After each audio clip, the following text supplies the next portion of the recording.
those come in the form of your good voice, your head voice, or your bad voice. And we can all get caught in those. And I have them all the time. And I recognize them. And what I do, it's part of my therapy. It's not professional advice here at all. It's just what I do.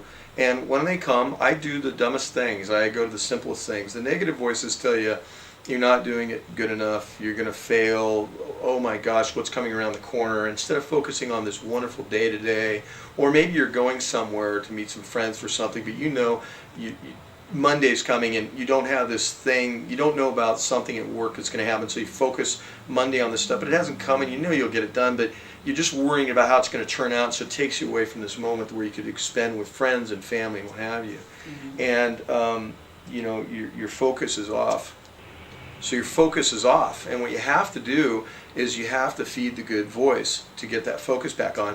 And feeding the good voice, what I do, it's just kind of rudimentary and kind of dumb, but I'll just simply look outside. If I'm driving somewhere, and I'll go, what a beautiful sky. Yes. Look at the tree. Oh my gosh, look at that bird. Look at where we live. Look at this. This is wonderful. Take in the sights and sounds, because color, we're creatures of color and sound and movement. Really, we are. And so take all that in. That'll kill, and I mean it, kill the bad voice. And just do it all the time. When you wake up in the morning, if the bad thoughts start to creep in, throw open the shutters, the blinds, whatever it is, look out. I don't care if it's snowing. Look at the snow. I love snow. It's great. Look at the rain. Rain is wonderful. I love rain. I love rain too. My dad loved it. So those are the things you have to do, and those are just tools, if you will. But you got to hold on to them, and you got to use them. Just like you did at your job, just like you did when you got your job, you were trained. There's a process and a protocol. These are just tools of your job to bring yourself out of this negative voice and all the junk that pulls us back into the quicksand. The kids were, young enough so they had school and they had friends, and you did the typical stuff with kids. Kids were pretty insulated from it. They recognized it because obviously we're not living in the big house anymore, and you're not driving the big cars and the Hummers and all the junk we had. So they recognize it that way, but I don't think as much, because I said earlier, kids are resilient, so they'll go for it. They want to know they're loved, they're cared for, and they're sheltered. And they want to know that, the basic stuff.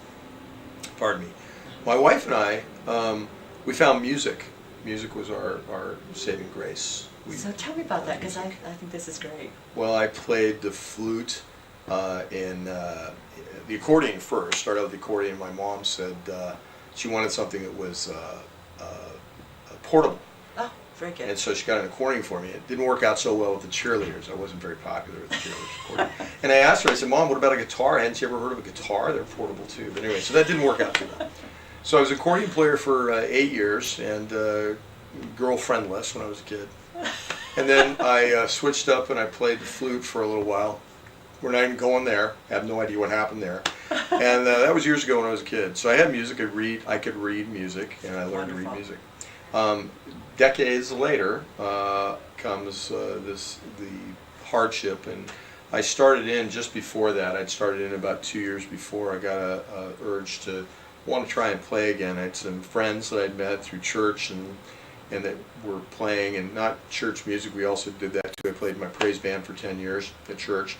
And that really saved me too. I mean, honestly, oh, wonderful. Being in the praise band and having the opportunity to worship with music, playing music, was a tremendous experience and a perspective on. I was blessed to have that opportunity. But I played in a rock and roll band, and I created one. May I ask what your instrument was, though, in this? Drums. Oh, very good. I converted over to drums, and picked up drums, and the accordion helped. It turns out the accordion has 3 functions where you have to divide your mind in 3 places: a blind bass, vertical keyboard, and the bellows. They all have to be coordinated. Perfect. Drums have 4 things, so it wasn't too far off. So I picked up drums, and it came naturally to me. It was easy to do. So I became competent enough to be able to play in a band. I gathered the guys who were much better than I was, and if it hadn't been the right guys and gals, they wouldn't have put up with me, but they did. And it took me to a whole nother level. So music was the thing that was my place to go, that got me into the zone. It just took, it consumed me in the moments. And playing on stage, it took me back to athletics where people are yelling and cheering and for you. And all of the fun that went into that, it really was my passion, my pastime. It was the thing that allowed me to stay focused on other things. If I hadn't had it, honestly, I don't know what would have happened. So that's great. For me, it's designing clothes, but that's lovely. Yeah. Yeah.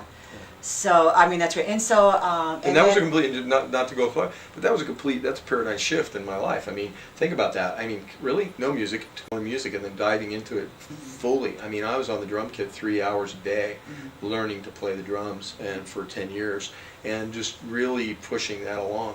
If I hadn't, why?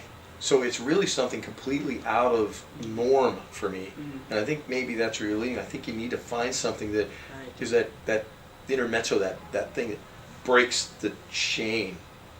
Well, this is the important thing. When there's a crisis, we don't really know what we're capable of. But you really have to test yourself, and you have to try, and unfortunately, again, it's a process. You have to try this, try that, and you have to focus on your serenity. You have to find out your potential. You have to seek out opportunities.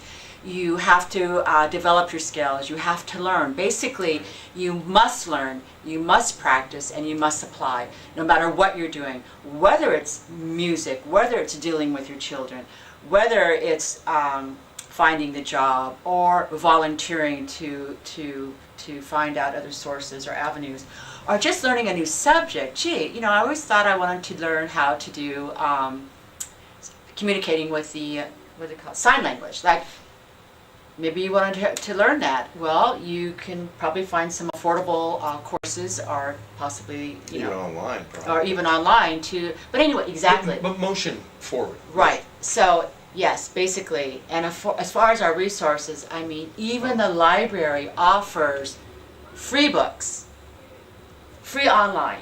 I mean, there's really no excuse for us not to move forward, not to learn, not to apply our skills. No, ourselves find out what we're able to. And let's say this too, and I know you know this, and I know it's not easy. We're not saying no. This is not like, hey, just get up and go do. That's the important thing. Oh my gosh, yeah. It is the hardest thing you'll ever do. It is the hardest thing to do. To mourn, to change your identity inside, to breathe it and live it and wear it. It's the hardest thing to do because we're used to who we are and who we were told we are. And our anthropology tells us this. Our culture and our anthropology taught us these things. I mean, let's face it. Our anthropology, don't lie, cheat or steal, eat all your vegetables, get good grades in school, and pay all your bills on time. Don't do anything that's not that. That's our society, that's our culture, right? Well, in this economy, I didn't do that. I don't even think I ate all my vegetables. Couldn't pay all my bills. I couldn't do it. $10 million? Where? It's not going to happen.